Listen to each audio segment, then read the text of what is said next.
আমাদের এই ঘরটায় আমরা থাকি, এই ঘরে ফ্লোরটা তৈরি করা নেই।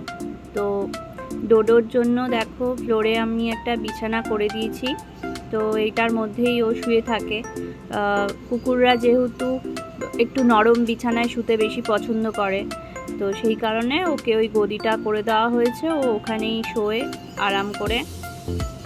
আর এখন দেখো ঘুম থেকে উঠছে, এতক্ষণ শুয়েই ছিল, তারপরে উঠলো, উঠে আলমোড়া যেমনি করে সেরকম করছে। এখন কান পরিষ্কার করছে, নিজেই নিজের কান পরিষ্কার করে। আর ও তো জানোই কতটা অ্যাগ্রেসিভ, তো সেই কারণে কাউকে কান পরিষ্কার করতে দেয় না। আমি একটু ভুলিয়ে ভালিয়ে পরিষ্কার করি মাঝে সাঝে, তো সব সময় করতে দেয় না। তো নিজেই কান পরিষ্কার করে যতটা পারে। আর এই যে দেখো গড়াগড়ি করছে কিরকম, আরামে শুয়ে আছে। খুব পছন্দ এই গদিটা ওর, আসলে খুব নরম তো এইটা, তো সেই কারণে এরকম করে ও আরাম নেয়। তবে সারাদিনে যে আমাকে কতবার এই গদিটা বিছানাটা পরিষ্কার করতে হয় তার ঠিক নেই। 14 বার আসবে, এরকম উলট পালট করে দেবে, আবার উঠে যাবে, আবার আমি পরিষ্কার করি। সারাদিন শুধু এই করে যাই। ঘুম ভাঙলেই যেমনি চট করে ঘুম থেকে উঠতে ইচ্ছা করে না, মনে হয় একটু শুয়ে থাকি আর একটু জিরোই।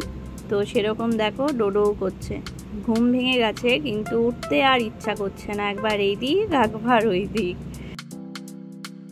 আমি তো যখনই কাজের ফাঁকে বসে থাকি তখন শুধু ওর অ্যাক্টিভিটিগুলোই দেখি। আমার এত ভালো লাগে কুকুরদেরই অ্যাক্টিভিটি, সে রাস্তার কুকুর বলো ঘরের কুকুর বলো, তো আমার ভীষণ পছন্দ।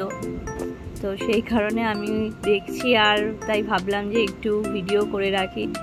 তো এই যে দেখো আবার আমি একটু কি বললাম, তাই জন্য আমার কাছে আসলো, আবার এখানটায় এসে আবার বসে থাকবে। মানে আমি যেখানে যাই থাকি সেখানে কাছাকাছি ও থাকতে বেশি পছন্দ করে।